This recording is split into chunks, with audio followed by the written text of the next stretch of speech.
Hello and welcome to Nitro Talk. If this is what you're into, this is what I'm into. Nitro engines, nitro vehicles. If you're into it like me, like, subscribe, comment, all that stuff helps me out. Doesn't cost you a dime, and I'd really appreciate it. Part 3 of our port match test series. The results, right? That's what we're here for. We want to know what happened. So what did happen? How y'all doing today? So we got 46 miles per hour out of this thing with the stock header on it. Everything else bone stock. Just switch the tires. We got 46. Now I'm going to stop here in a second. I'm going to show a picture. I made this collage, just two pictures together for the Facebook group of the before and after of the port match. All right, let's take a look at that real quick, and we'll be right back.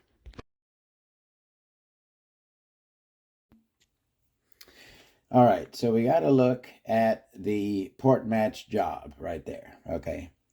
Is it a professional job? No, it's not. Is it a decent job? I think it is. I think it's certainly a decent home Dremel hobbyist job. I certainly don't think it was. I don't think it's a hack job, right? I think it was a decent job. Did it work? Did we get improvement from doing that? No, we did not. We got 46 before.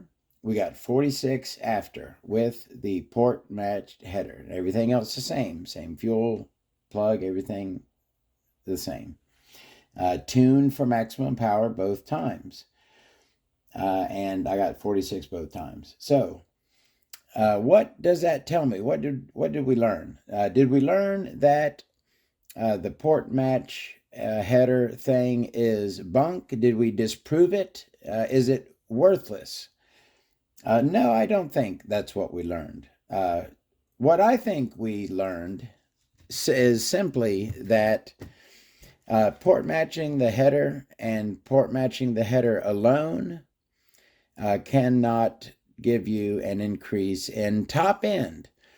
Now, we're simply, our comparison was simply top speed before and after.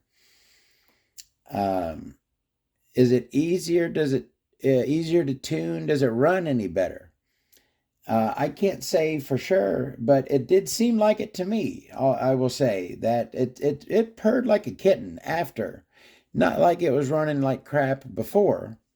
And maybe it's the placebo effect, right? Something changed, so it seemed like it changed. But it did seem to run beautifully. It did seem to idle very nicely, easy to tune, which I'm not saying it wasn't before. So what I think we learned, again, is that port matching the header alone did not increase our top end. What that tells me is that I believe that there is another limiting factor here, which I feel is probably the pipe. Maybe, and we still have some more testing we can do. I've got a stock header here, right? I've got a stock non-port matched header. We can certainly do some more testing with other pipes. And see if with a freer flowing pipe, with a better tuned pipe, can we get a performance increase from using a port matched header. It's a good test to do. We did a good test. I like, was it the results that I would have guessed? No. Had you asked me prior to doing this, what do I think the results are going to be? I would have said that I think we'll get maybe a mile per hour or two. 46 before, maybe 47, 48 after. Would have been my guess. But no, we did not, from just port matching the header, we did not get a top speed increase. So, more testing to do. I'll check with some other pipes. Nitro fuel percentage higher. I'm sure we could probably get some more speed, but probably the same with both headers, at least with this pipe. Changing the pipe is going to be the next thing that we're going to do to see if we can get more power out of this thing. I do want to do some more videos. I did enjoy driving it. I did really like driving this touring car, but I do have one issue with it. Did we discuss everything we need to do about the test?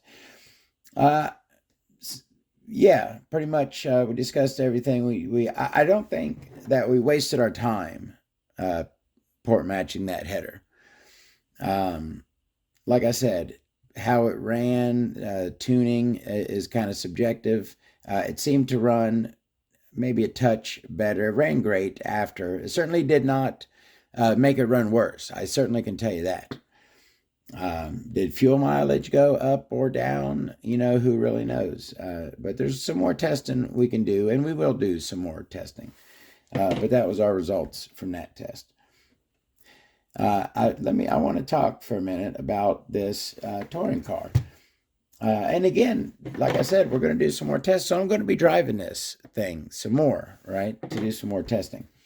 There's one issue that I had with it, and that was, I've discussed before how, again, this thing is totally bone stock. And stock, this comes with all fixed links, okay? There's no turnbuckles on this thing anywhere. All of the links are fixed length. They're fixed length links. Say that 5 times fast. That cannot be adjusted. So you cannot adjust your camber and you cannot adjust your toe. This thing has a bit of an issue with driving dead straight. Now, this is kind of, it was counterintuitive to me when I first learned this. But let's say you take a touring car like this, and you set all 4 of the wheels, right, going dead straight, dead, perfectly straight, forward to backward, right, all 4 of the wheels. You would kind of think that car should be able to drive a nice straight line, right? Everything's perfectly straight in line. No, it's pretty much impossible to drive a straight line with all 4 wheels perfectly straight like that. Buggies, I'm more familiar with 8-scale off-road buggies. What we do in 8-scale off-road buggy is we run a little bit of toe in the rear, okay? The rear tires, the front of them will be tilted inward, right, toward the center of the vehicle. That's going to give you some toe in, a little dirt. And then in the front wheels, tires, will be given a bit of toe out. So the front of the tires tilted away from the center of the vehicle. And that's how you can drive a nice straight line in a buggy. Toe in the rear, toe out in the front. This thing here appears, and again, I'm just kind of eyeballing it here. And this is fixed in the rear. The rear, you cannot adjust your toe, right? You can adjust your camber. These are camber links here. You can't adjust your camber in the rear. You cannot adjust your toe. And it looks like stock from the factory. It looks like it has a bit of toe in the rear, okay? Ever so slightly is the way it looks from me eyeballing it. But the front, on the other hand, or on the same hand, because it looks the same, looks like it also has some toe in. It's kind of hard to get you a good view to where, can you see it there? To where you can, it looks like the front has a touch of toe in, if anything, either dead straight or a touch of toe in for the front wheels. I don't like that. I would like some toe out in the front. So I would like to swap these fixed length links right here for some turnbuckles. I'm not too worried about the camber as much, but I want to give this some toe out in the front. It does not like to drive straight. In the setup like it is right here, it's a bit squirrely. I think put some links in here and give some toe out, and it will drive a lot straighter. So I was looking through some turnbuckles here, and you're going to need something pretty small. It certainly ain't going to be nothing like that. That's probably from like a T-Max or something. Actually, looky here, HPI gave us a turnbuckle right there on the steering linkage. It's going to be about that length. That length is about the same there. So it's going to be something kind of like that that I'm going to need. And this one right here appears to be about the size I need. But that's not a turnbuckle. It's just like a rod in there. I mean, I guess you could grab it with a plier. But that's about the length I'm going to need. Can we see? Yeah. So it's probably going to be something, maybe those nice blue ones right there. Something pretty small, about that size. And I'll put some cups on it. Don't have to be super. Those are some nice RPM blue ball cups right there. I got a tub of cups. I'll find some. I'm going to make, because I'm going to be driving this thing some more. I'm not going to do it right now in this video, but in an upcoming video on the RS4 here, I'm going to make me some turnbuckles for the front toe links so that I can give myself a little bit of toe out, and I'll be able to drive straighter. All right. Did we discuss everything we needed to on this? I think we did. I didn't get to drive it with the body on. I kind of wanted to, but again, we're going to be driving this thing some more, so we got plenty of time. It's a good looking body. Little bit, it's not sitting right. I like my cars to sit level. So I either need to up the rears or bring the fronts down. If I bring the fronts down, will I be able to steer properly still? Yeah, it looks like I could bring it down maybe bring it down one step on the body mounts and kind of level it out. Got to have that stance, right, y'all? Got to have that stance on our RC cars. All right, enough nitro talk for today. We got plenty more to talk about in upcoming videos. We're going to be talking about the Orion CRF V6 clutch very soon. We're going to be discussing that ultimate engine, and we're going to be repairing. I got my part in the mail, me Kyosho, right here. And so we're going to repair the Kyosho MP9, right? We're going to throw those that A-arm on it and get the MP9 back up and running for the time being. What did I just remembered something I forgot. Oh yeah, the running video. I did do, I guess I'll throw it on the end here, right?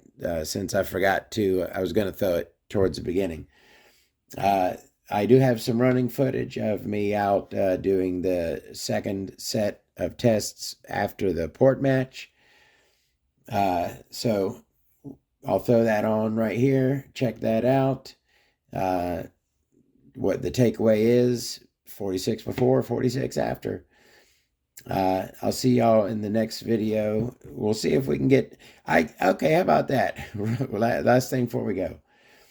I'm going to guarantee, right? I'm going to promise you that I'll get more than 46 out of this thing.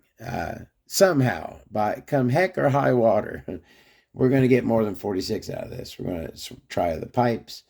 I certainly think, like I said, I throw some Top Fuel 33 in there. I guarantee we'll get a couple more. You know, that's a good thing to test exactly how much, GPS verified top speed will we get from going 20% to 33. That's a good test. See you on the next video. Have a great nitro day.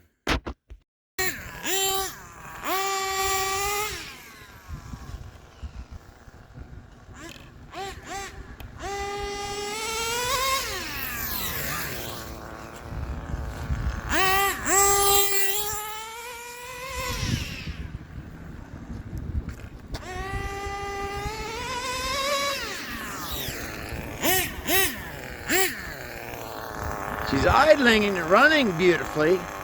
I'll give it that. It does seem to be running like a top.